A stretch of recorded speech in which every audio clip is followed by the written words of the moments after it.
On the east side of Vancouver, British Columbia is one of the world's ground zeros for addiction, in that in a few square block radius we have thousands of people injecting, inhaling and ingesting drugs of all kinds and paying dearly for it. These people are often outside the law, certainly beset by many medical problems due to injection drug use, including psychosis, including HIV, including hepatitis C, cancers. They die of overdoses. This is trench warfare, and the people that are the frontline soldiers dying from it are the people affected by addiction. So that's where I worked for 12 years. And what I learned could be summed up really very briefly by saying that addiction is not a choice that anybody makes, it's not a moral failure, it's not an ethical lapse, it's not a weakness of character, it's not a failure of will, it's just how our society depicts addiction, nor is it an inherited brain disease, which is how the medical tendency is to see it. What it actually is, it's a response to human suffering.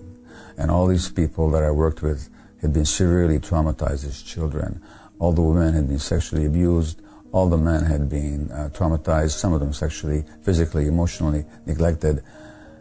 And not only is that my perspective, it's also what the scientific and research literature shows. So addiction then is actually, rather than being a disease as such or a human choice, it actually is, it's an attempt to escape suffering temporarily.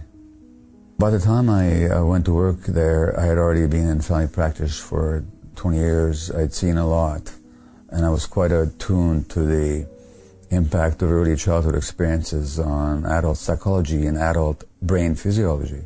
But I just hadn't seen the depth and the degree until I went to work down there. So really it dramatized and confirmed for me, made it very palpable how addictions are a response to suffering, and that what people need in response to addiction is not judgment and not simply symptom control. They need to be helped to heal from their trauma, because it is all about trauma. The media, the television, cultural depiction of addicts is usually as desperate people, but without showing why they're desperate. So all that shows is the desperation for the drugs. There's no indication of what's driving that desperation. And hence you see them behaving in all kinds of dysfunctional ways, aggressive or manipulative or unpleasant. But again, there's no three-dimensional sense of the reality of these people as to what that's really all about for them. Is it possible to cure people?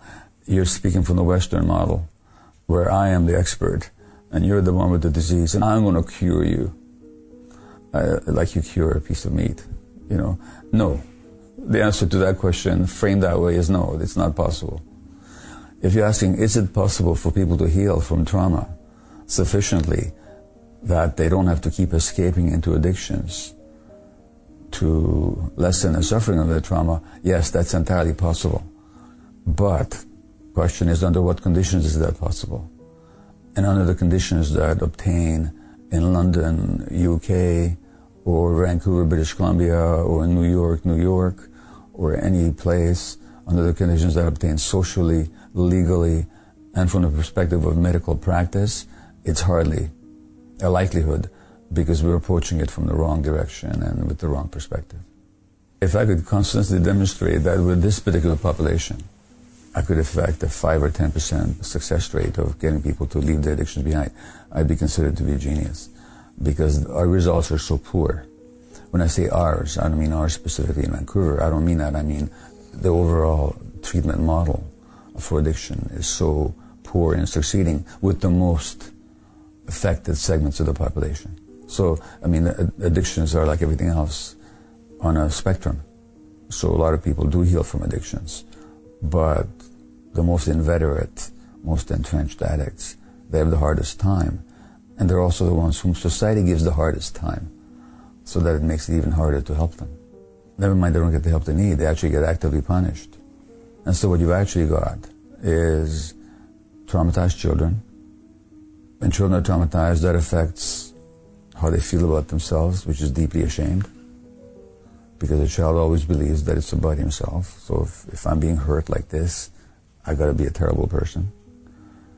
Or If I was sexually abused, why didn't I fight back? I must be a very weak person. So there's a deep sense of shame. Then there's tremendous emotional pain that accrues from abuse and neglect. Tremendous emotional pain that is hardly possible for people to bear. Now they have to soothe their pain with substances or other compulsive behaviors. Then the trauma itself, given that the human brain develops an interaction with the environment, shapes the brain circuitry in such a way that the person will be more likely to find relief from the drugs.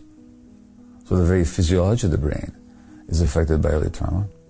So then you take these traumatized people and you make their habit illegal. It's not illegal to drink yourself to death. It's not illegal to make yourself sick with emphysema or lung cancer by means of cigarettes, but it is illegal to use other substances.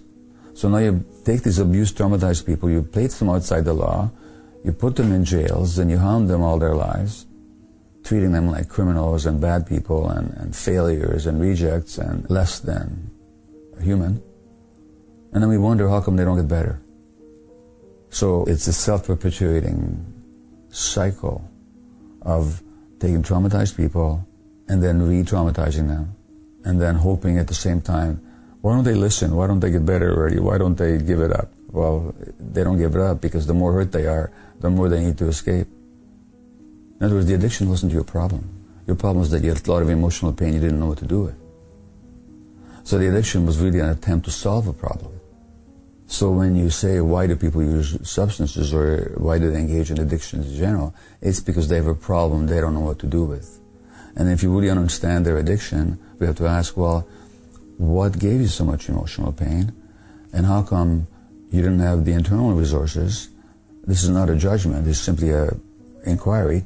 How come you lacked at some point the internal resources to deal with that pain in a more creative, forward-looking way that would help you resolve the pain rather than to perpetuate it? So really what it was is that the addiction came along to help you solve a problem you had no other solutions for at the time. And that's the case for all addictions. So why do people use? Why do people engage in addictions? Because they have deep emotional problems they don't have the means to resolve on their own. That's why they use. The average medical student, until very recently, has never even heard the word trauma in their education. It doesn't show up. We don't talk about it. We don't talk about its impact on the brain, on the personality, on the emotional life of people, on its impact on people's physical health. It's not a word that we mention. We're traumaphobic. As a fellow doctor said to me, the medical profession is traumaphobic. Psychiatrists these days are trained mostly in this biological model of psychiatry where everything comes down to a biological brain disease. Here, let's give you a pill. The last thing most psychiatrists know how to talk about is actually emotional pain or its origins in human experience. You'd think they know how to do that, but they don't. They're not trained in it. It's not part of the predominant medical ideology. And, as a physician, I can tell you, we like to think of medicals as a science, and it has certainly great scientific achievements to its credit and great scientific insights to buttress its successes. But it's as much as ideology as science. And ideology has certain hidden assumptions that are hidden from the people that believe in ideology. And so that if something is excluded by your ideology, you just won't see it. And so that you can be talking to somebody about your addiction, and the simple question, what did they do for you? And how come you're in so much emotional pain? Doesn't occur to anybody, trained in the classical manner.